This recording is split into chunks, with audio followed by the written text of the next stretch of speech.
ദൈവം ഇന്ന് നമ്മോട് സംസാരിക്കും. ഹല്ലേലൂയ. സ്തോത്രം. വചനത്തിൻ്റെ ശക്തിയോടെ ഇന്ന് രാവിലെ ഇവിടെ വെളിപ്പെട്ട് വരും. വചനത്തിൻ്റെ ശക്തിയോടെ ഇന്ന് രാവിലെ ഇവിടെ വെളിപ്പെട്ട് വരും. നമുക്ക് തിരുവെഴുത്തിലേക്ക് വരാം. 1 തെസ്സലോനിക്യ ലേഖനം 5-ാം അധ്യായം 7-ാമത്തെ വാക്യമാണ്. നാമോ പകലിനുള്ളവരാകയാൽ വിശ്വാസവും സ്നേഹവും എന്ന കവചം ശിരസ്ത്രമായി രക്ഷയുടെ പ്രത്യാശയും ധരിച്ചുകൊണ്ട് സുബോധമായിരിക്കുക. ഞങ്ങളുടെ ദൈവമേ, ഞങ്ങളോട് സംസാരിക്കണം. ഞങ്ങളുടെ വചനത്തിനാ ഞങ്ങൾ കൊതിക്കുന്നു.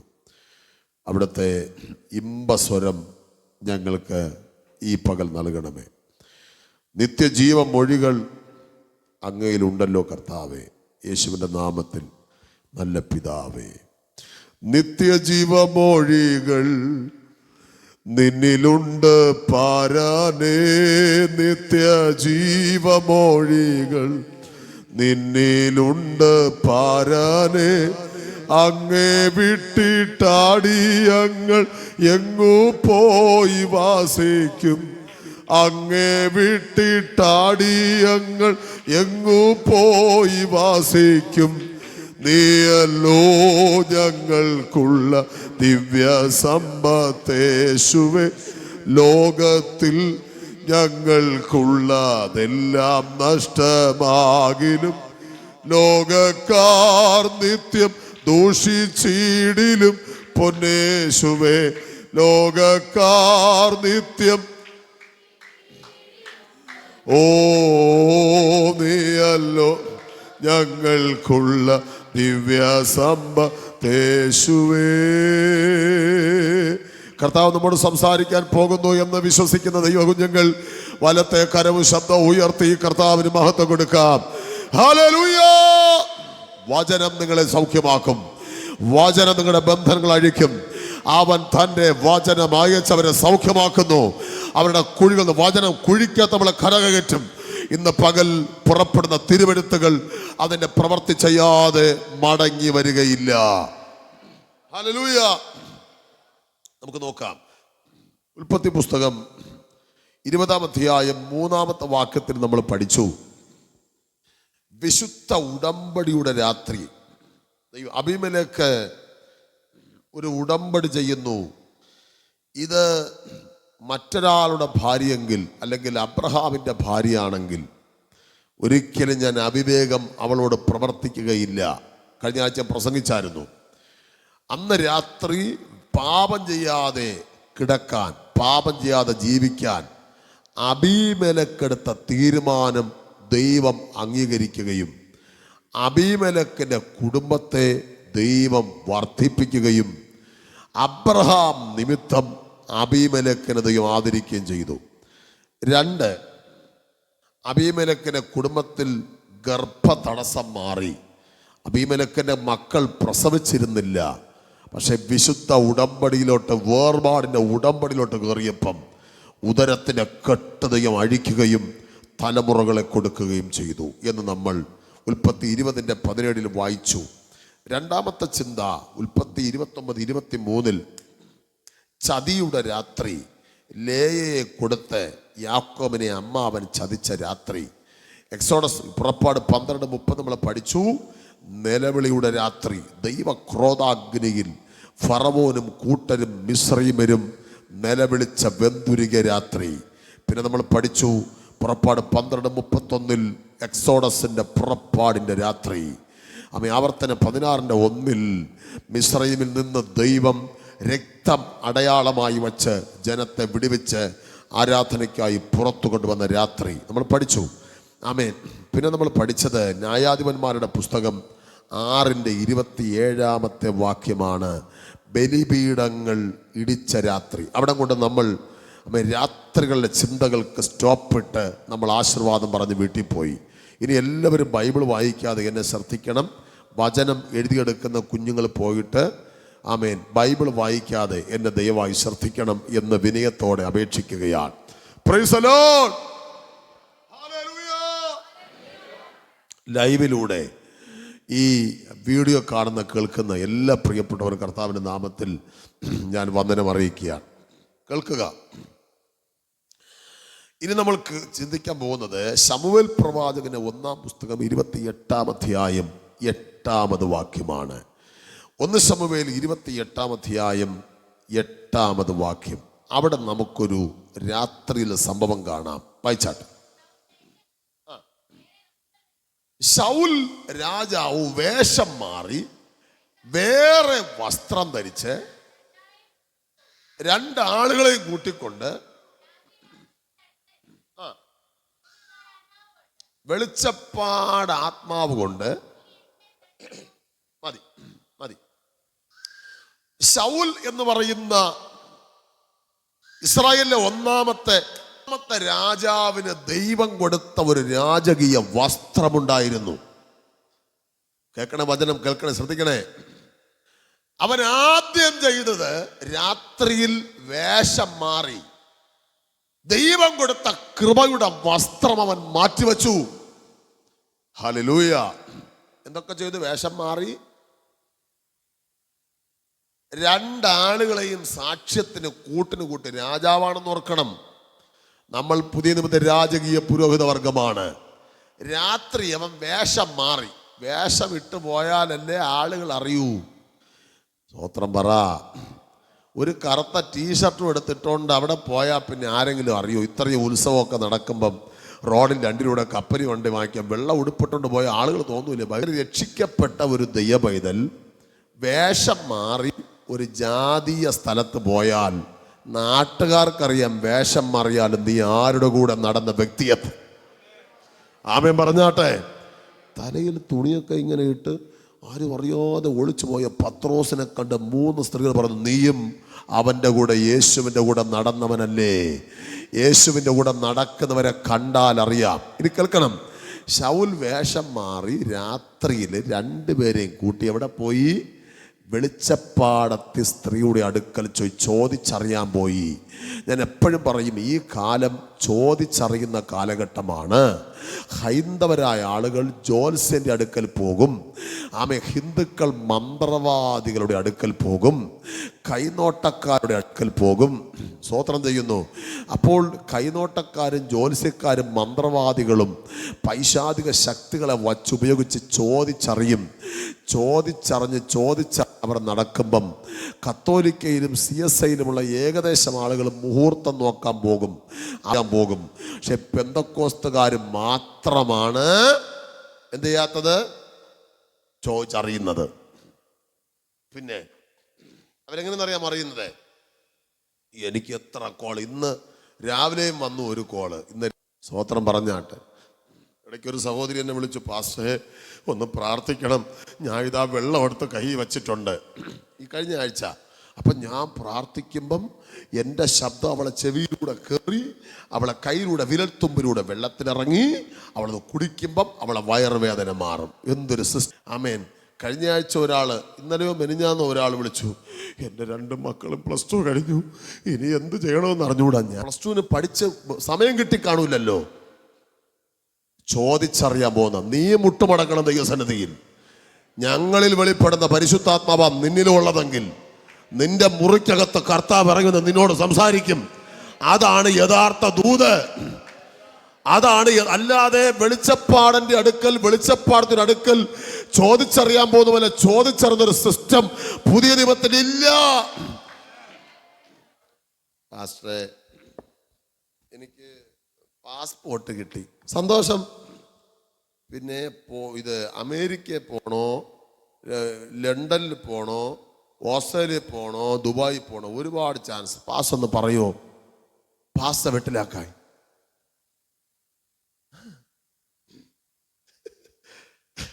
അപ്പൊ അവസാനം പറയാമല്ലോ, പാസ് എന്ന് പറഞ്ഞിട്ടാണ് ഞാൻ കൊടുത്തത്. അതിന്റെ അർത്ഥം ഇതിന് സമാധാനം ആര് പറയണം? ഇങ്ങനെയുണ്ട്. ഈ ചോദിച്ചിട്ട് ഈ പുള്ളി പ്രാർത്ഥിക്കത്തൂല, ചെന്ന് കിടന്ന് ഉറങ്ങിയിട്ട് വഴി അടയുമ്പോൾ ആരെ മണ്ടയ്ക്ക് വരും? ഇതിന്റെ പേരാണ് ചോദിച്ചറിയുന്ന പരിപാടി. ആമേൻ പറ. സ്തോത്രം. അതുകൊണ്ട് എന്ത് വിഷയം വന്നാലും എൻ്റെ വാത്സല്യ ദൈവമക്കൾ, നിങ്ങൾ വീടിനകത്ത് മുറിയടച്ച് കരയണം. യേശപ്പ, അങ്ങയുടെ ഹിതമല്ലെങ്കിൽ ഇത് നടക്കല്ലേ, അങ്ങയുടെ ഹിതമല്ലെങ്കിൽ ഈ കല്യാണം നടക്കല്ലേ, അങ്ങയുടെ ഹിതമല്ലെങ്കിൽ ഈ യാത്ര നടക്കല്ലേ, അങ്ങയുടെ ഹിതമല്ലെങ്കിൽ എനിക്ക് ഈ വാഹനം വേണ്ട, അങ്ങയുടെ ഹിതമല്ലെങ്കിൽ എനിക്ക് കുടുംബജീവിതം വേണ്ട. കല്യാണം കഴിഞ്ഞവർ പ്രാർത്ഥിക്കല്ലേ, അങ്ങയുടെ ഹിതമല്ലെങ്കിൽ ഈ കുടുംബജീവിതം വേണ്ട, മാറ്റിത്തരണേന്ന് പ്രാർത്ഥിക്കല്ലേ. കല്യാണം കഴിയുന്നതിന് മുൻപ് കർത്താവേ, കല്യാണം കഴിഞ്ഞു, ആമേ, സമാധാനമില്ല, അങ്ങയുടെ ഹിതമല്ലാത്താണെന്ന് തോന്നുന്നു, ഒന്ന് മാറ്റിപ്പിടിക്കണേ കർത്താവ്. ഇത് KSRTC ബസ്സല്ല മാറി കയറാൻ, അല്ലേ? KSRTC ബസ്സാണെങ്കിൽ നമുക്ക് മാറിക്കയറാം, ടിക്കറ്റ് എടുത്താലും കുഴപ്പമില്ല, മാറിക്കയറാം. ഇത് മാറി പിടിക്കാൻ പറ്റില്ല, സഹിച്ചേ പറ്റ്. പുറകിൽ ചിലരുടെ മുഖമൊക്കെ കണ്ടപ്പം എത്ര നാളുകൊണ്ട് ആഗ്രഹിക്കുന്നു പാസ്റ്ററെ ഒന്ന് എക്സ്ചേഞ്ച് ചെയ്യാൻ. ഹല്ലേലൂയ. സിസ്റ്റമില്ല, സഹിച്ചേ പറ്റൂ. പ്രതികൂലമില്ലാത്ത ജീവിതമില്ല, പ്രശ്നമില്ലാത്ത ജീവിതമില്ല. ചിലപ്പോൾ ചോദിക്കും, ദൈവഹിതം അല്ലേ കർത്താവേ എൻ്റെ കല്യാണം? സ്വർഗം പറയും, അതെ, നമ്മുടെ നാക്ക് ശരിയില്ലാത്തത് കൊണ്ടല്ലേ പ്രശ്നങ്ങൾ ഉണ്ടായത്, നമ്മളല്ലേ കുഴപ്പക്കാർ, ദൈവം കുഴപ്പക്കാരനല്ലല്ലോ. കുടുംബജീവിതങ്ങൾ വിശുദ്ധിയോടെ ജീവിക്കുന്ന പ്രിയപ്പെട്ടവര് മുട്ടുമടക്കണം. നിങ്ങൾക്കൊരു വിഷയം വരുമ്പോൾ എൻ്റെ അഭിപ്രായം പറഞ്ഞാൽ ബൈജു പാസ്റ്റോട് പ്രാർത്ഥിക്കാൻ പറഞ്ഞ കുഴപ്പമില്ല, പാസ്റ്റോട് പോലെ ഇത് എന്ത് ചെയ്യണമെന്ന് ചോദിക്കരുത്. നിങ്ങൾ മുട്ടുമടക്കി കോൺഫിഡൻസായ ഒരു ദൂത് പ്രാപിക്കണം. ചിലപ്പോൾ മണിക്കൂറിൽ വില കൊടുക്കണം, ചുമ്മാ കിട്ടൂല. ചിലപ്പോൾ സമയം കൊടുത്ത് ഇരിക്കേണ്ടി വരും. ചിലപ്പോൾ മനസ്സിനകത്ത് ബൈബിൾ എടുക്കാനൊരു നിയോഗം കിട്ടും, ബൈബിൾ തുറക്കുന്ന നിനക്ക് ദൂത് കിട്ടിയിരിക്കും. ചിലപ്പോൾ ചെവിയിൽ സംസാരിക്കും, ചിലപ്പോൾ എഴുതി ദൂതില്ലാതെ ഒരു കാര്യത്തിനും ഇറങ്ങരുത്, ദൈവശബ്ദമില്ലാതെ ഒരു കാര്യത്തിന് ഇറങ്ങരുത്. ദൈവത്തിന് അപ്പൊ ചോദിച്ചറിയാൻ വേണ്ടി ആരുടെ അടുക്കൽ പോയി ദൈവത്തിന്റെ അഭിഷക്തൻ? പറ. വെളിച്ചപ്പാടത്തിയുടെ അടുക്കൽ പോയി. ഈ കാലത്ത് സ്ത്രീകൾ ഇഷ്ടം പോലെ കറങ്ങി നടക്കണം, ബാഗും തൂക്കി. ഈ ഇങ്ങനെ കറങ്ങി നടക്കുന്ന ഒറ്റ സ്ത്രീകൾ ഭവനത്തിൽ ഭർത്താവിനെ അനുസരിക്കുന്നവനല്ല. നിങ്ങൾ പേഴ്സണലായിട്ട് അവൻ്റെ ജീവിതം പഠിച്ചു നോക്കണം. ഒന്നുകിൽ ഭർത്താവ് ഇല്ലാത്തവളായിരിക്കും, അല്ലെങ്കിൽ ഭർത്താവിനെ ചുരുട്ടിക്കൂട്ടി കഷത്തിൽ വയ്ക്കുന്നവളായിരിക്കും. സ്തോത്രം. പ്രവാചകിമാരെന്ന് പറഞ്ഞ് നടക്കുന്ന, എന്ന് പറഞ്ഞാൽ ശുശ്രൂഷയ്ക്ക് ദൈവം വിളിച്ച അഭിഷക്തമാരുണ്ട്. ഭർത്താവിന് കീഴ്പ്പെട്ട് ഭാര്യയും ഭർത്താവും കൂടെ ഒരുമിച്ച് ശുശ്രൂഷയ്ക്ക് വരുന്ന ആളുകളുണ്ട്. അല്ലാത്ത കേസുകളൊക്കെ പോക്ക് കേസുകളാണ്. എൻ്റെ പൊന്ന് ദൈവമക്കൾ ജാഗ്രതയുള്ളവരായിരിക്കണം. അതുകൊണ്ട് വെളിച്ചപ്പാടത്തിയുടെ അടുക്കൽ കാര്യം ചോദിക്കാൻ പോകുന്നത് പോലെ ഒരു പ്രവാചകന്മാരെയും വിളിച്ച് കാര്യം ചോദിക്കരുത്. കാരണം ആവർത്തിക്കുന്നു, നമ്മിൽ വ്യാപരിക്കുന്ന പരിശുദ്ധാത്മാവ് നമുക്കെല്ലാം ഉപദേശിച്ചു തരുന്ന ആത്മാവ്. ഇത് പഠിക്കണം. നിങ്ങൾ മുട്ടുമടക്കാൻ തയ്യാറായി നോക്ക്. ബൈജു പാസ്റ്റർക്കാർ നിങ്ങൾക്ക് ഹീറോ ആകാൻ പറ്റും, നിങ്ങൾക്ക് ശ്രേഷ്ഠരാകാൻ പറ്റും, നിങ്ങൾക്ക് സ്വർഗീയ വെളിപ്പാടുകൾ ദൈവം തരും. ആമേൻ പറഞ്ഞാട്ടെ വിശ്വസിക്കുന്നവര്. പക്ഷെ നിങ്ങൾ മുട്ടുമടക്കണം. എന്താ എൻ്റെ കുടുംബത്തിന് പ്രശ്നം, എന്താ എൻ്റെ കുടുംബത്തിലെ ബുദ്ധിമുട്ട്, അത് ദൈവം നിനക്ക് വെളിപ്പെടുത്തി തരും. നിന്റെ മുറിക്കകത്ത് കർത്താവ് ഇറങ്ങി വരും. പരിശുദ്ധാത്മ ഇന്ന് പകലിൽ കാത്തിരിക്കാൻ താല്പര്യമുള്ള ചിലർ അന്വേഷിക്കുന്നു. ചിലരുടെ ഹൃദയക്കല്ലുകൾ ഇന്ന് പകൽ ദൈവാത്മാവ് തുറക്കാൻ കൊതിക്കുന്നു. വചനം വിശ്വസിക്കുന്നവർ പറ, എന്നെ ഉപദേശിക്കാൻ പരിശുദ്ധാത്മാവിന്റെ കൂടെ ഉണ്ടാകണം. സ്തോത്രം. അപ്പോ വെളിച്ചപ്പാടത്തെ അന്വേഷിച്ചു. വെളിച്ചപ്പാടത്തിയോട് ചോദിച്ച കാര്യം എന്താണെന്നറിയാമോ? യജമാനത്തിയേ, സിസ്റ്ററെ, പ്രൈസ് ദി ലോർഡ്. അപ്പൊ അവള് പറഞ്ഞു, അവൾ നോക്കിയിരിക്കുകയല്ലേ സ്വോത്ര കാഴ്ചക്ക്, രാജാവല്ലേ വരുന്നത്. പ്രൈസ് ദി ലോർഡ് രാജാവ്, എന്തുകൊണ്ട് വിശേഷം? എന്ത് പറയാനാ, ആ ശമൂവേൽ പ്രവാചകൻ ജീവിച്ചിരുന്നപ്പോ വല്ലതൊക്കെ ചോദിക്കാൻ കാര്യങ്ങളൊക്കെ പറയുമായിരുന്നു. പുള്ളി മരിച്ചുപോയി. വെളിച്ചപ്പാടത്തോട് പറയുകയാണ്. അപ്പൊ അതിനെന്താ, ഞാനിപ്പോ അവനെ വരുത്തി തരാം, മരിച്ച് കുഴിക്കാത്ത കിടക്കുന്നവനെ വരുത്തി തരാമെന്ന് ആര് പറഞ്ഞു? പറ. വെളിച്ചപ്പാടത്തെ നോക്കിയപ്പോൾ മരിച്ചുപോയ ശമൂവേൽ രംഗത്ത് വരുന്നു. വാസ്തവത്തിൽ മരിച്ചുപോയ ആള് ഭൂമിയിൽ പിന്നെ പ്രത്യക്ഷപ്പെടുവോ? ഇല്ല. ശമൂവേൽ രംഗത്ത് വരുന്നു, വേഷം മാറി ഒരാൾ വരുന്ന പോലെ. ശമൂവേൽ വന്ന് ചോദിക്കുകയാണ്. ശമൂവേൽ അല്ല കേട്ടോ, വെളിച്ചപ്പാട് പിശാചാണ്. ചോദിക്കുകയാണ്, മകനെ നിനക്കെന്ത് വേണം? അപ്പോൾ ഒരു ചോദ്യം, ശൗൽ, ഞാൻ യുദ്ധത്തിൽ പരാജയപ്പെടുന്നു, ദാവീദ് ജയിക്കുന്നു, ഞാൻ ആകെ തകർന്നിരിക്കുന്നു, എന്നെ രക്ഷിക്കണമേ. ശമൂവേൽ ഉപദേശം. വാസ്തവത്തിന് ശമൂവേൽ ആയിരുന്നു അതല്ല. വെളിച്ചപ്പാടിൻ്റെ ആത്മാവ് വേഷം മാറി വന്ന് ജനത്തെ വഞ്ചിക്കുകയായിരുന്നു. ആമേൻ പറഞ്ഞാട്ടെ. ഈ കത്തോലിക്കയിലൊക്കെ ഉള്ള ആളുകൾ പലരും പറഞ്ഞും കേട്ടിട്ടുണ്ട്, അമ്മ യേശുപ്പച്ച എൻ്റെ മുമ്പിൽ പ്രത്യക്ഷപ്പെടും. യേശുപ്പ ഇന്നാള് യേശുപ്പൻ പ്രത്യക്ഷപ്പെട്ടു, ഇങ്ങനെ ബ്ലഡ് ഇങ്ങനെ പൊട്ടി ഒലിക്കുന്നു. മാതാവിൻ്റെ മുമ്പിലും പുണ്യവാളൻ്റെ മുമ്പിലും ആമേൻ തൊഴാൻ പോകുന്ന ഇവരുടെ മുമ്പിൽ യേശു വെളിപ്പെടുവോ? വിഗ്രഹത്തെ മുമ്പ് സേവിക്കുന്ന. അപ്പം സാത്താൻ താൻ വെളിച്ച ദൂതന്റെ വേഷം ധരിച്ച് മനുഷ്യനെ വഞ്ചിക്കുന്ന, പെന്തക്കോസ്തിനകത്തും വഞ്ചനയുടെ ആത്മാവുണ്ട്. ദൈവമക്കൾ ഉള്ളവരായിരിക്കണം. കേൾക്ക്. അപ്പോൾ വെളിച്ചപ്പാടത്തെ കാണാൻ വേഷം മാറിപ്പോയ രാത്രി.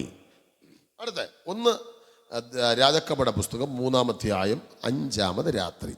ദൈവത്തോട് വരം ചോദിച്ച രാത്രി. വായിച്ചേ.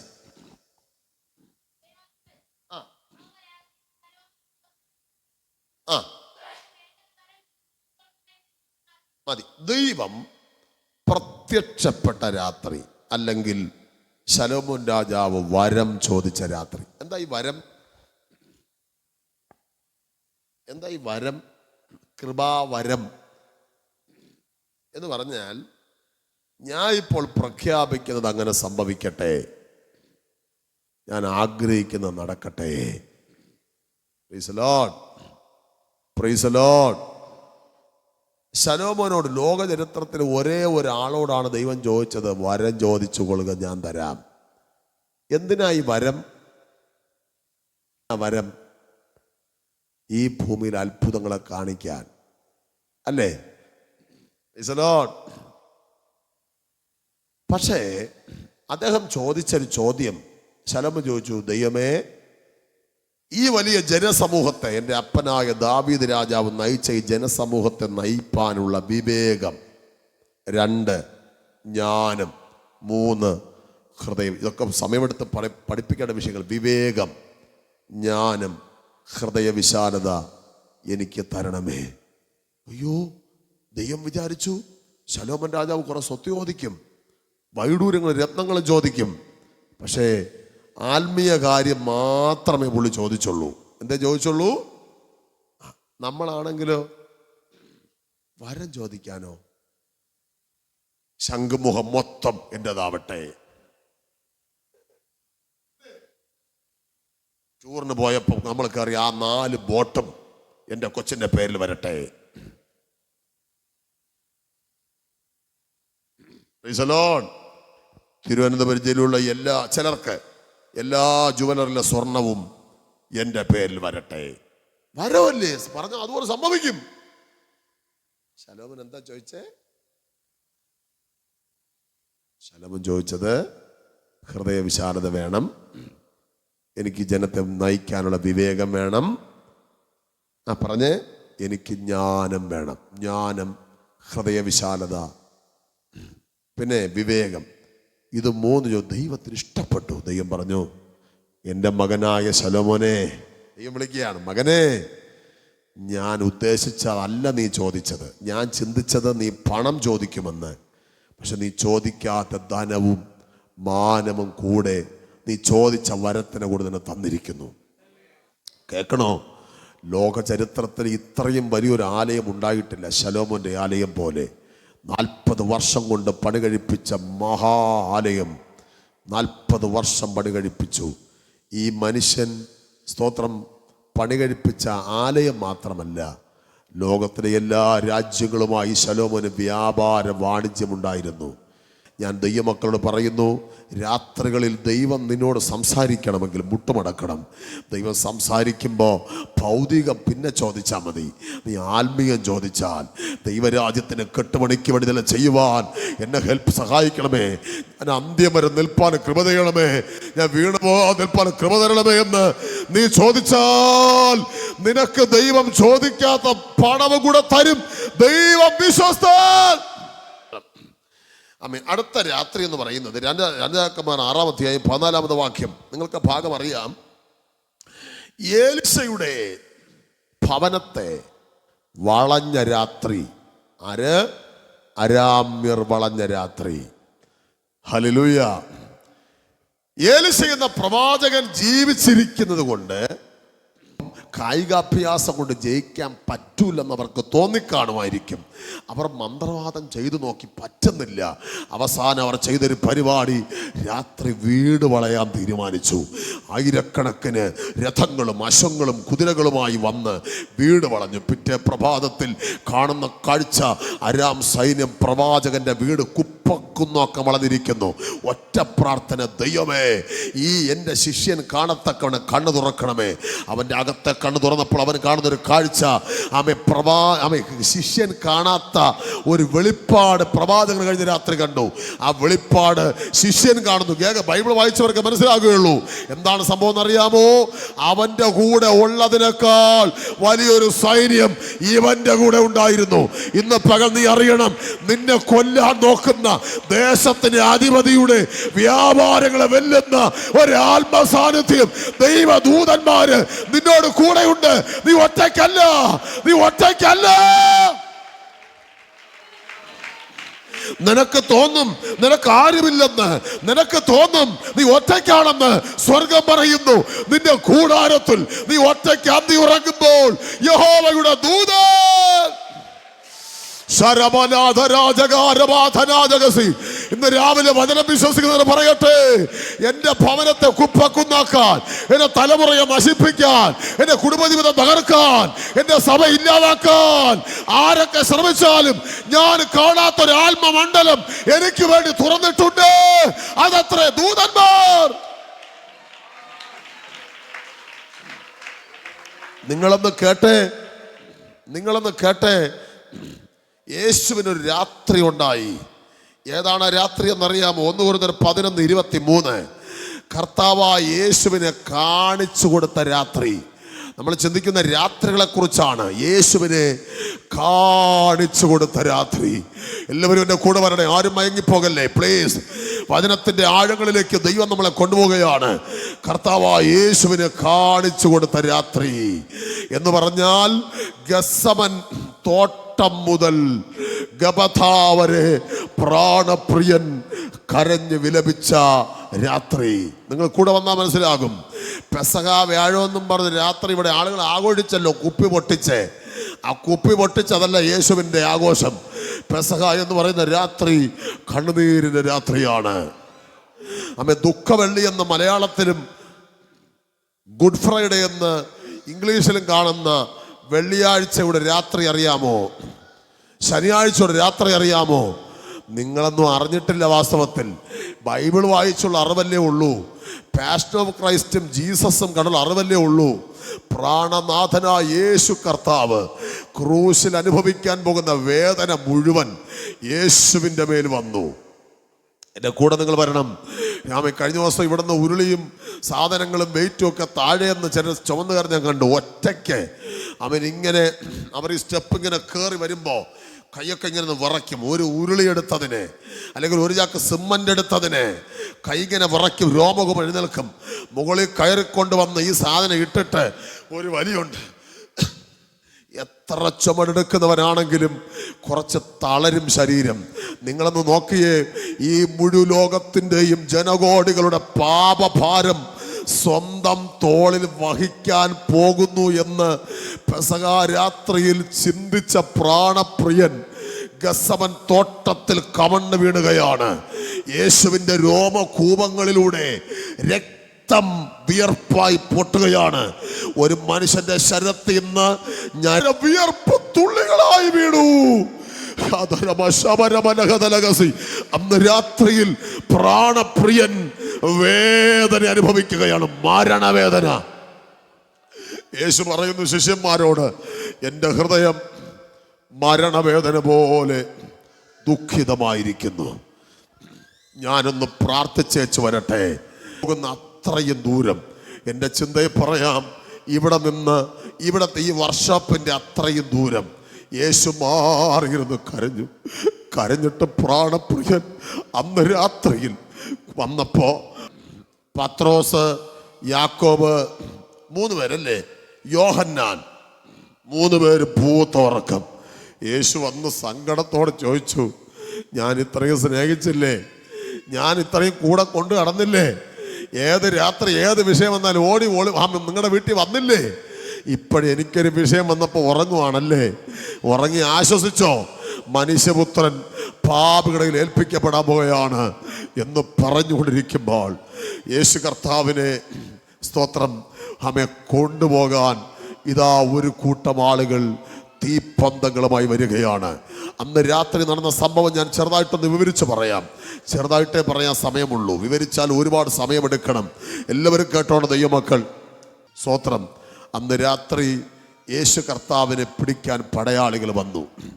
അതിൽ യൂദ എന്ന് പറയുന്ന യേശുവിൻ്റെ ഒരു ശിഷ്യൻ കൂടെ നടന്ന് പണ്ട് 5 അപ്പം 5000 പേർക്ക് പോഷിപ്പിച്ച് 12 കുട്ട മിച്ചമെടുത്തപ്പോൾ അതിൽ ഒരു കുട്ട തോളിൽ ചുമന്നവൻ കൂടെ വരണം.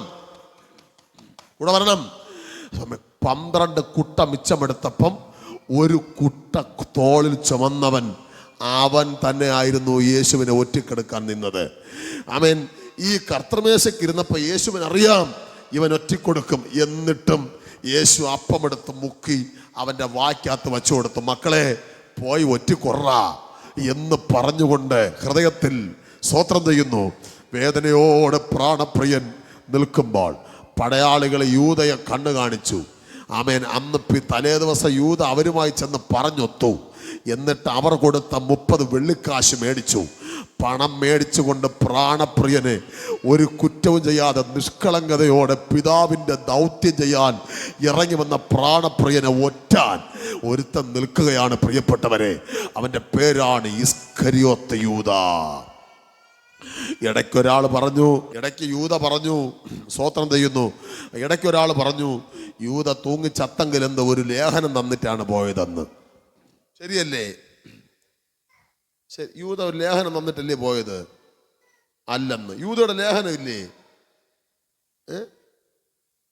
ആരും ഒന്നും മിണ്ടുന്നില്ല. ആക്ക് പറയാം സഹോദരന്മാർ, ശരിയല്ലേ? യൂദയുടെ ലേഖനം ഇല്ലേ?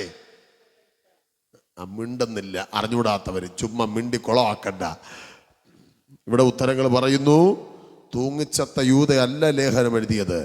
യേശുവിൻ്റെ അമ്മ മറിയ പിന്നീട് പ്രസവിച്ച യേശുവിൻ്റെ സഹോദരനായ യൂദയാണ് ലേഖനം എഴുതിയത്. കേൾക്കുക. അങ്ങനെ കൂടെ നടന്ന യൂദ ഓടി വന്ന് യേശുവിനെ ചൂണ്ടിക്കാണിച്ചതല്ല, കല്ലിങ്ങനെ എറിഞ്ഞു കൊടുത്തതുമല്ല, തൊട്ട് കാണിച്ചതുമല്ല. പിന്നെ എങ്ങനെ? പറ. Price the Lord. കർത്താവേ സ്തോത്രം. Price the Lord. ബൈബിൾ വായിക്കുന്നല്ലോ, സകല സഹോദരന്മാരെ വിശുദ്ധ ചുംബനത്താൽ ശാലോം എന്ന് പറഞ്ഞ് 2 കവളിലും ചുംബനം കൊടുത്തു. പാവം നമ്മുടെ പ്രാണപ്രിയൻ കർത്താവ് മരിക്കാൻ വന്നതാണെങ്കിലും സ്വന്തം ശിഷ്യൻ ഇത് ചെയ്യേണ്ടായിരുന്നു. സഹിക്കാൻ പറ്റി കാണൂലല്ലേ? യേശു പറഞ്ഞു, പച്ച മരത്തോട് ഇങ്ങനെ ചെയ്താൽ ഉണങ്ങിയതിനോട് എത്രയധികം. ഹല്ലേലൂയ. നിങ്ങൾ വളരെ ശ്രദ്ധിച്ച് കേൾക്കണം. ഇന്ന് പകലിൽ നിങ്ങൾക്ക് വേണ്ടി ആരാണോ അധികം വേദന സഹിച്ചത് ആ വ്യക്തിയെ നിങ്ങൾ ഒരിക്കലും വേദനിപ്പിക്കരുത്. രക്ഷിക്കപ്പെടാത്ത വ്യക്തിയാണെങ്കിൽ പോലും നിങ്ങൾ ഒരിക്കലും അവരെ കരയിപ്പിക്കരുത്. ഒരിക്കലും അവരുടെ കണ്ണ് നിറയാൻ അനുവദിക്കരുത്. നന്ദിയുള്ളവരായിരിക്കണം. നന്ദി. ഹല്ലേലൂയ. ഇന്ന് പകൽ ആത്മനിയോഗത്താൽ പറയുന്നു, നമ്മളറിയാതെ ഏതോ യൂദ നമ്മുടെ ഇടയിലുണ്ട്. ഈ പ്രസംഗത്തിൻ്റെ അകത്തൊന്ന് കുറ്റം കണ്ടുപിടിക്കാൻ ചിലരൊക്കെ ഇങ്ങനെ ശ്രദ്ധിച്ചിരിക്കുന്ന എനിക്കറിയാം. ഞാൻ 26 വർഷമായി മിനിസ്ട്രി തുടങ്ങിയിട്ട് നമുക്കറിയാം ഓരോരുത്തരുടെ മനസ്സ്. സ്തോത്രം ചെയ്യുന്നു. നമ്മളറിയാതെ യൂദ നമ്മുടെ വീട്ടിലുണ്ട്. നമ്മളറിയാതെ യൂദ നിങ്ങളുടെ സഹോദരങ്ങളുടെ ഇടയിലുണ്ട്. ഇന്നല്ലെങ്കിൽ നാളെ യേശുവിനെ ഒറ്റെങ്കിൽ നിങ്ങളെ ഒറ്റും. പക്ഷെ നിങ്ങൾ ഒരിക്കലും ചിന്താകുലരാകരുത്. ഒറ്റുന്നവൻ അയ്യോ കഷ്ടം, അവൻ തൂങ്ങി മരിച്ചു. യേശു മരണത്തെ വിട്ട് ഉയർത്തെഴുന്നേറ്റു. യൂദ നരകത്തിലേക്ക് പോയി, യേശു സ്വർഗത്തിലേക്ക് പോയി. യൂദയുടെ സ്വസ്ഥത യേശുവിനെ ഒറ്റിക്കൊടുത്ത രാത്രി നഷ്ടപ്പെട്ടു. ഒറ്റുന്നവരറിയണം, സ്വസ്ഥത നഷ്ടപ്പെടും, സമാധാനത്തിൽ ഉറങ്ങാൻ പറ്റൂല. ഞാനിപ്പം ഇദ്ദേഹത്തെ കുറിച്ച് ഒരു അപവാദം പറയുകയാണെന്ന് വെച്ചോ. ഇന്നലെ ബാംഗ്ലൂർ ഒരു പെണ്ണുമായിട്ട് നിൽക്കുന്ന കണ്ടല്ലോ. ആരോട് പറഞ്ഞു? സത്യമല്ലേ? ഈ കൊച്ചിനെ കൊണ്ടല്ലേ പോയതാ. അത് മോളായത് കൊണ്ടാണ്. പക്ഷെ ഉദ്ദേശിച്ചത് എന്താണ്? ഇങ്ങനെ എങ്ങനെങ്കിലും തകർക്കണം. അതിനു വേണ്ടി എന്ത് പറഞ്ഞു? പറ. നിങ്ങൾ മനസ്സിലാകുന്നുണ്ടോ? യൂത ഇന്നുമുണ്ട്. പക്ഷെ ഞാൻ ആർക്ക് നേരെയും ഒരു ദൈവദാസന്മാർക്ക് നേരെയും അറിയാത്ത ഒരു കാര്യം പറയില്ല. നെഗറ്റീവ് പറയാൻ ഒരുപാടുണ്ട്, പറയേണ്ട ആവശ്യമില്ല നമുക്ക്. നമ്മൾ കർത്താവിനെ സേവിക്കുന്നവരാണ്. നിങ്ങൾ അറിയണം, നിങ്ങളുടെ കുടുംബത്തിനകത്ത് ആരെങ്കിലും നിങ്ങൾക്കെതിരെ എന്തെങ്കിലും പറയുന്നെങ്കിൽ അവൻ്റെ ആപ്പീസ് ഇന്നല്ലെങ്കിൽ നാളെ പൂട്ടിയിരിക്കും. നിങ്ങൾ ഒത്തിരി വേദനിച്ചാണ് പറയുന്നത്. ആപ്പീസ് പൂട്ടും ദൈവം. നീതിയുള്ള ദൈവമാണെങ്കിൽ ദൈവം ഇടപെടും. ഇത് പഴയ നിയമത്തിലെ പ്രമാണമല്ല പറയുന്നത്, പുതിയ നിയമത്തിലെ പ്രമാണമായി പറയുന്നത്. അവസാനം അവരുടെ കഷ്ടം കണ്ട് നമ്മൾ കരയേണ്ടി വരും. ദൈവമേ മതി കർത്താവേ എന്ന് നിലവിളിക്കേണ്ടി വരും. അത് വരാതിരിക്കാൻ ആരെയും നമ്മൾ വേദനിപ്പിക്കരുത്. അപ്പൊ യൂദ ഇറങ്ങിയ സമയം എപ്പോഴാണ്? രാത്രി, ആരും കാണാത്ത രാത്രി രഹസ്യമായി അവൻ ഇറങ്ങി. അവൻ പരസ്യമായി തൂങ്ങിയാടി.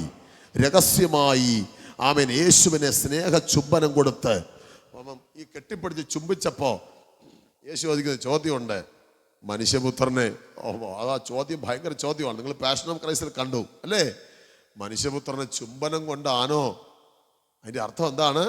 എടാ, കഴിഞ്ഞ 3.5 കൊല്ലം എൻ്റെ കൂടെ നടന്നില്ലേടാ, ഞാൻ നിനക്ക് അപ്പവും ഒക്കെ മുറിച്ച് തന്നില്ലേ?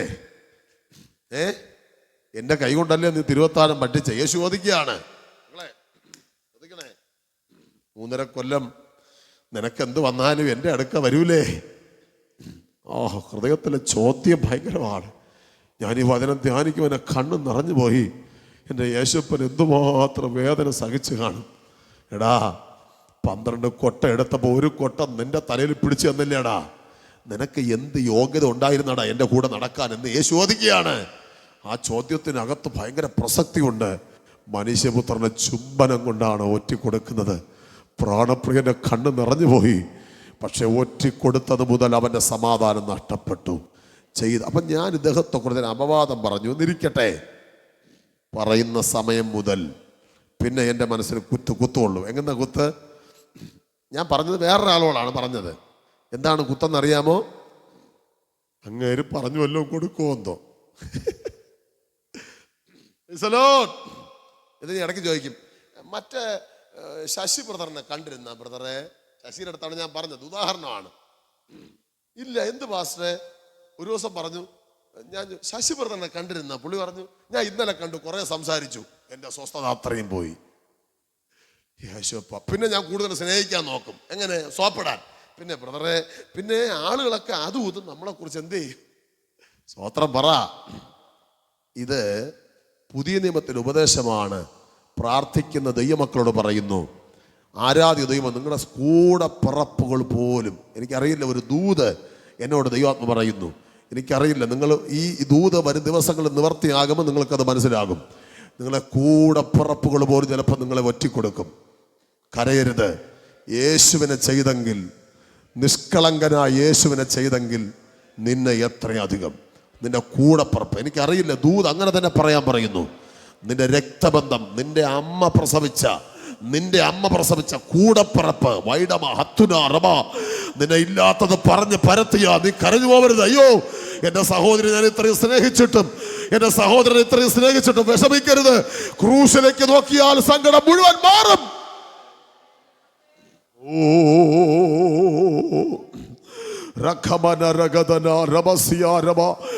യേശുവിനെ ഒറ്റിക്കൊടുത്ത രാത്രിയിൽ യേശു അനുഭവിച്ച വേദനയുടെ ആഴം ഭയങ്കരമാണ്.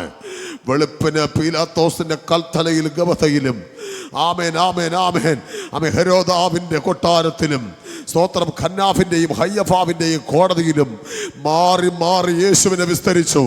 എല്ലാവരും പറഞ്ഞു അവനിലൊരു കുറ്റവും കാണാനില്ല. പക്ഷെ യഹൂദന്മാർക്ക്, കേൾക്കണേ മക്കളെ, യഹൂദന്മാരോട് പീലാത്തോസ് അവസാനം ചോദിച്ചൊരു ചോദ്യമുണ്ട്. സ്തോത്രം ചെയ്യുന്നു. നിങ്ങൾക്ക് എല്ലാ വർഷവും ഉത്സവ സമയത്ത് ഒരു കുറ്റവാളിയെ നമ്മൾ വെറുതെ വിടുന്ന ഒരു ശീലമുണ്ട്. ഞാൻ ചോദിക്കുന്നു, യഹൂദന്മാരുടെ രാജാവെന്ന് സ്വയം പ്രഖ്യാപിച്ച, മറ്റു ഒരു തെറ്റും ചെയ്യാത്ത, അത്ഭുതങ്ങളും അടയാളങ്ങളും ചെയ്ത, മരിച്ചവനെ ഉയർപ്പിച്ച, വിശപ്പുള്ളവൻ ആഹാരം കൊടുത്ത ഈ യേശുവിനെ നിങ്ങൾക്ക് വിട്ടുതരണോ? അതോ നിരവധി കൊലപാതക കേസിലെ പ്രതിയായ ബറബാസ് എന്ന ഒരുത്തൻ അകത്ത് കിടപ്പുണ്ട്, അവനെ വിട്ടുതരണോ? അവൻ നിഷ്കരുണം. യഹൂദന്മാര് പറഞ്ഞു, യേശുവിനെ ക്രൂശിക്ക, ബറബാസിനെ വിട്ടുതരിക. നമുക്ക് ചോദിക്കാം, യഹൂദന്മാർ ഒരുമിച്ച് ചേർന്നല്ലേ ബറബാസിനെ അകത്തടച്ചത്? അതെ, പക്ഷെ യേശുവിനെ ക്രൂശിക്കേണ്ടതിന് ഇപ്പം ബറബാസിനെ വിട്ടുതരിക. ഞാൻ പറയട്ടെ, ആ ബറബാസ് ബൈദിപ്പാസായിരുന്നു, ആ ബറബാസ് നമ്മളായിരുന്നു. ഒരുവന് കാൽവറിയിൽ മരിച്ചപ്പോൾ ബറബാസുമായിരുന്നു നമ്മൾ ഫ്രീ ആകുകയായിരുന്നു. എന്റെയും നിന്റെയും പാപം കടം സ്വയം ഏറ്റെടുത്തുകൊണ്ട് അവിടുത്തെ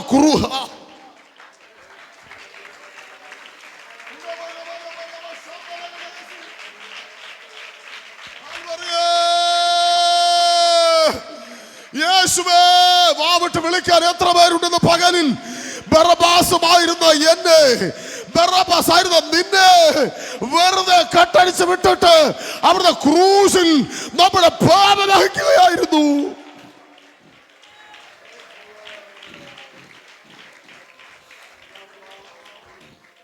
ഓ കാൽകരങ്ങൾ ഇരുമ്പാണികളാലേ, കാൽക്കരങ്ങൾ ഇരുമ്പാണികളാലേ ചേർത്തടിച്ചു പാരനെ മരക്കുരിശിൽ, ചേർത്തടിച്ചു പാരനെ മരക്കുരിശിൽ. തൂങ്ങിക്കിടക്കുന്നു സ്നേഹസ്വരൂപൻ, തൂങ്ങിക്കിടക്കുന്നു സ്നേഹസ്വരൂപൻ. ഹാ എനിക്കാ മരിച്ചു മരിച്ചു മരിച്ചു, ഹാ എനിക്കാ മരിച്ചു മരിച്ചു മരിച്ചു. ആശ്ചര്യമേ ഇതു ആരാൽ വർണ്ണിച്ചിടാം. കൃപയേ കൃപയേ കൃപയേ. ഓ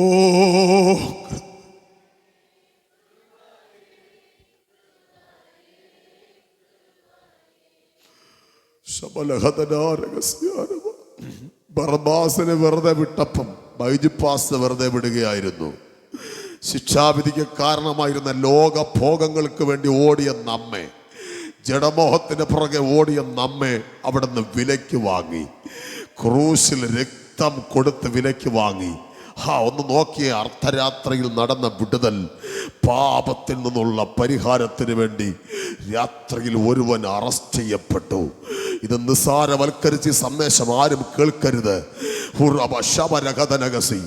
ഹൈന്ദവരായും കത്തോലിക്കരായും CSIക്കാരായും അല്ല, പക്ഷെ നിരീശ്വരവാദികളായി പോലും ഇരുന്ന പലരും ഇതിനകത്തുണ്ട്. ഞാൻ ചോദിക്കട്ടെ, എന്ത് ക്വാളിറ്റിയാണ് എന്നിലും നിങ്ങളിലും ഉണ്ടായിരുന്നത്? സൗന്ദര്യമോ? സൗന്ദര്യമാണെങ്കിൽ യഹൂദനല്ലേ ഏറ്റവും വലിയ സൗന്ദര്യം. അത് കഴിഞ്ഞാൽ അമേരിക്കക്കാരെ സായിപ്പന്മാരല്ലേ സൗന്ദര്യം. പണമോ? പണമാണെങ്കിൽ മുകേഷ് അംബാനിയും യൂസഫ് അലിയും ഒക്കെ അല്ലേ പണക്കാര്. അമേരിക്ക പ്രസിഡന്റ് ട്രംപ് അല്ലേ ഏറ്റവും വലിയ ടോപ്പ് പണം ലോകത്തിൽ പണക്കാരൻ? അല്ല. കുടുംബ മഹിമയോ? എന്തോന്നും മഹിമ ഇരിക്കുന്ന കുടുംബത്തിൽ കള്ളുകുടിയന്മാരുടെ അപ്പനെന്നൊരു പേരല്ലേ ഭൂരിപക്ഷം ആളുകൾക്കുള്ളത്? അതോ ജാതിയോ? ഏത് ജാതി എങ്കിൽ ലോകത്തിലെ ഏറ്റവും വലിയ ജാതി യഹൂദ ജാതിയല്ലേ? അതോ നിറമോ? ഒന്നും അല്ലെന്നേ. ഒരു യോഗ്യത ഇല്ലെന്നുള്ള യോഗ്യത. ഒരു പാറപ്പണിക്കാരൻ്റെ മകളെ വിമാനത്തിനകത്ത് ദൈവം കയറ്റിയെങ്കിൽ, ഒരു വാഴക്കൃഷി ചെയ്ത ഒരു പിതാവിൻ്റെ മോനെ യൂറോപ്പ് രാജ്യങ്ങളിൽ കൊണ്ടുപോയെങ്കിൽ, ഞാൻ ഇന്ന് രാവിലെ ഓർപ്പിക്കുന്നു, അവിടെ നിന്ന് അനുഭവിച്ച പങ്കപ്പാടുകൾ നിമിത്തമാണ് നീ സന്തോഷം അനുഭവിക്കുന്നത്, നീ ആത്മരക്ഷ അനുഭവിക്കുന്നത്. നന്ദി ഉണ്ടെങ്കിൽ പറ, എന്റെ യേശുവിന് മഹത്വം. പലരും കരയുന്നത് എനിക്ക് കാണാം. കണ്ണുകൾ നിറഞ്ഞൊഴുകണമെന്ന് പകലിൽ അർദ്ധരാത്രിയിൽ പ്രാണപ്രിയൻ പിടഞ്ഞത് ഒരു ചെറിയ ദീനരോധനമായിരുന്നില്ല, ഒരു ചെറിയ സങ്കടമായിരുന്നില്ല, ഒരു സാധാരണ നിലവിളിയായിരുന്നില്ല. ലോക ചരിത്രത്തിൽ ഒരു മനുഷ്യൻ ഇത്രയും വേദന അനുഭവിച്ചു കാണുകയില്ല. അത്രയും വേദന പ്രാണപ്രിയൻ ക്രൂശിൽ അനുഭവിച്ചു. പക്ഷേ ആ വേദനയ്ക്ക് മൂന്ന് ദിവസത്തെ ആയുസ്സേ ഉണ്ടായിരുന്നുള്ളൂ. മൂന്നാം നാളിൽ യഹൂദന്മാരുടെ റോമാ ഗവൺമെന്റിന്റെ കല്ലറകളെ ഭേദിച്ചുകൊണ്ട് അവിടുന്ന് ഉയർത്തെഴുന്നേറ്റു. ഹേ മരണമേ, നിന്റെ ജയം എവിടെ എന്ന് ചോദിച്ച് ഉയർത്തെഴുന്നേറ്റു. ആ കർത്താവ് പറയുന്നു, നീ ഭയപ്പെടേണ്ട, ലോകത്തിൽ നിങ്ങൾക്ക് കഷ്ടമുണ്ട്, ധൈര്യപ്പെടുവീൻ.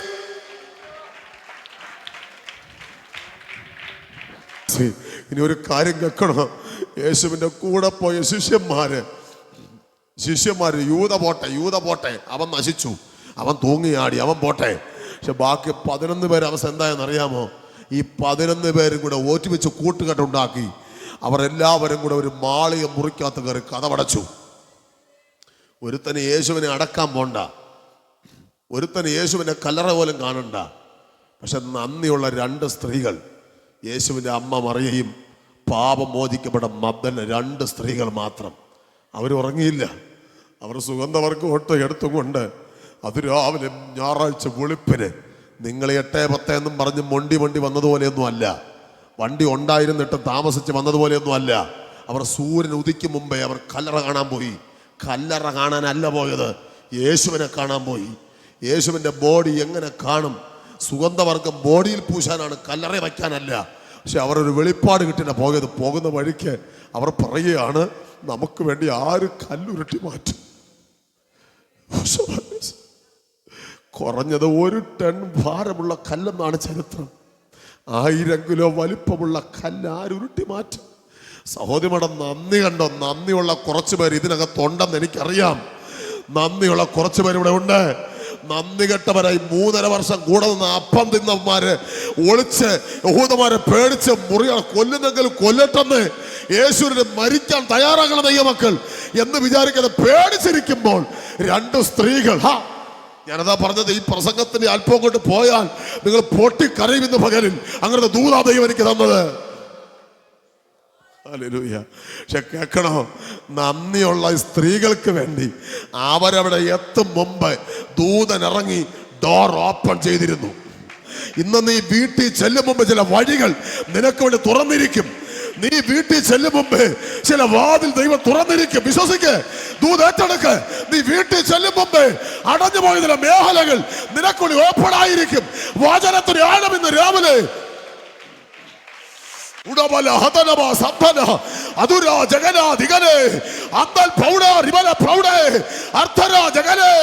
വിടുതലുകൾ സംഭവിക്കട്ടെ.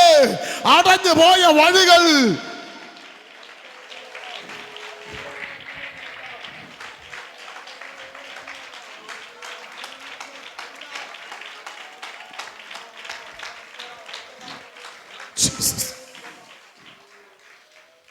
അവിടെ ചെന്നപ്പോൾ അവർ സുഗന്ധം പൂശാനായി, സുഗന്ധവർഗം എന്ന് പറയുന്നത് ഇന്നത്തെ ലക്ഷങ്ങൾ വിലയുള്ള സുഗന്ധവർഗങ്ങളാണ്. ലില്ലി പുഷ്പത്തിന്റെ കറയും സ്തോത്രം ചെയ്യുന്നു, ചന്ദിനായകത്തിന്റെ പശയും ഒക്കെ ചേർത്തുണ്ടാക്കുന്ന വിലപിടിപ്പുള്ള സുഗന്ധവർഗം. അവിടെ ചെന്നപ്പോൾ യേശുവിനെ കണ്ടില്ല. സങ്കടമാവൂലേ?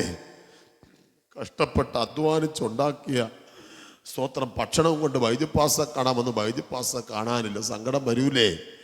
ഒരു രാത്രി മുഴുവൻ അധ്വാനിച്ച് വെളുക്ക ഉറക്കമടിച്ചിരുന്ന് ഉണ്ടാക്കിയ ഭക്ഷണം കഴിക്കാൻ അയാൾ നിൽക്കാതെ അയാൾ ധൃതിപ്പെട്ട് എവിടെയോ പോയി. സങ്കടം വരൂലേ? അവർ പൊട്ടിക്കരയുകയാണ്. കരയുന്നത് യേശു കണ്ടു.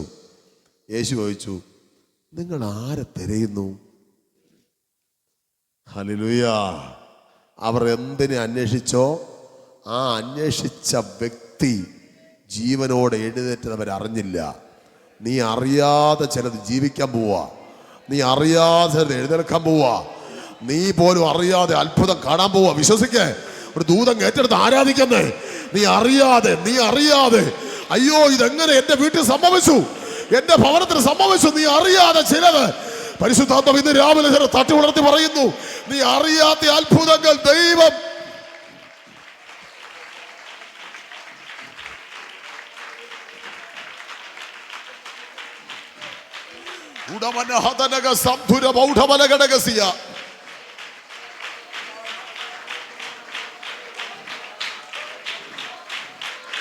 ഹല്ലേലൂയ. അവരുടെ മറുപടി, ഈ സ്ത്രീകളുടെ മറുപടി, തോട്ടക്കാരാ. അവർ വിചാരിച്ചു അവിടെ തോട്ടം ഉണ്ടായിരുന്നു, ഒരു തോട്ടത്തിലല്ലേ യേശുവിനെ അടക്കിയത്. തോട്ടക്കാരാ, പ്ലീസ് കള്ളം പറയരുത്. പറഞ്ഞു, എന്തോന്ന് കള്ളം പറയാൻ? പ്ലീസ്, ഞങ്ങളൊരു കാര്യം ചോദിച്ചു, കള്ളം പറയരുത്. എന്തോന്ന് കാര്യം പറ. പിന്നെ ഞങ്ങൾ ഒരുപാട് കഷ്ടപ്പെട്ട് ഒളിച്ചും പാത്തും ഒക്കെ വേദനിച്ചാണ് ഇവിടെ എത്തിയത്. ഗവൺമെൻറ് കാണാതിരിക്കാൻ ഞങ്ങൾ ഇന്ന് രാത്രിയേ യാത്ര പുറപ്പെട്ടതാണ്. എൻ്റെ ഗുരുവിനെ അതെന്നെ മറിയം ചോദിക്കുകയാണ്, പണ്ട് വേശ്യാവൃത്തിയിൽ ജീവിച്ച എന്നെ കല്ലെറിയാൻ വേണ്ടി കുറെ പേര് വന്നപ്പോൾ, നിങ്ങളിൽ പാപമില്ലാത്തവൻ അവളെ കല്ലെറിയട്ടെ എന്ന് പറഞ്ഞപ്പോൾ അവരെല്ലാവരും എന്നെ വിട്ടേച്ച് പോയി. അന്ന് എൻ്റെ പാപം മോചിച്ച എൻ്റെ യേശുവിനെ നിങ്ങൾ എടുത്തോണ്ട് പോയെങ്കിൽ എവിടെ വച്ചെന്ന് പറ, ഞാൻ വന്നവനെ എടുത്തോളാം. ഈ സ്നേഹം ഇത് പകരം എത്ര പേർക്കുണ്ട്. മറിയ മതിരാവിലേശുവെ കാണാഞ്ഞിട്ടുള്ളം തകർന്നു, കരയുന്നതെന്താ തുല്യ സ്നേഹം മനമേ നീന. രാത്രി വെളുപ്പിന് എഴിക്കാതെ കിടന്ന് പോത്ത് പോലെ ഉറങ്ങുന്ന വിശ്വാസം കേക്ക്. മറിയാമതിരാവിലേശുവെ കാണാഞ്ഞിട്ടുള്ളം തകർന്നു, കരയുന്നതെന്താ തുല്യ സ്നേഹം മനമേ നിനക്കതുണ്ടോ. കരയും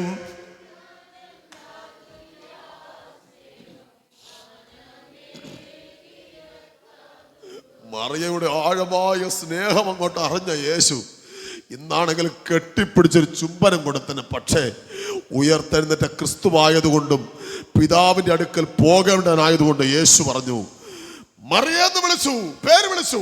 ഉടൻ റബൂനി, ഗുരു. അവൾക്കും വെളിപ്പാട് കിട്ടി, ഈ നിൽക്കുന്നത് തോട്ടക്കാരനല്ല. ഞാൻ എന്തിന് കരഞ്ഞോ ആ വിഷയം ജീവിച്ചു നിൽക്കുകയാണ്. പരിശുദ്ധാത്മാവ് ഇടപെടുന്നു.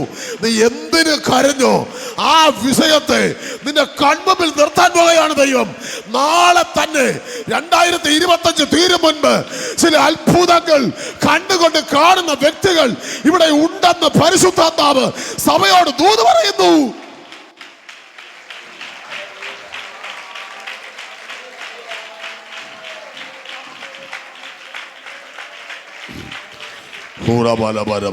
എല്ലാ കണ്ണുകളും അടയ്ക്കാം. പ്രസംഗം ഒന്നും തീർന്നിട്ടില്ല, തീരില്ല ഇതിപ്പോഴൊന്നും. രാത്രിയിൽ നടന്ന ദൈവത്തിന്റെ അത്ഭുതം. എല്ലാ കണ്ണുകളും നമുക്കൊന്ന് എഴുന്നേൽക്കാൻ ദൈവസന്നിധിയിൽ. വൈഡമാന ഹത്തൻ, എത്ര പേരുടെ ഉള്ളിൽ കത്തുന്ന എനിക്കറിയില്ല. ഒത്തിരി പേരെന്ന് പോലെ കരയുന്നത് ഞാൻ കണ്ടു. നന്ദി പറഞ്ഞിട്ട് യേശുപ്പാ, എൻ്റെ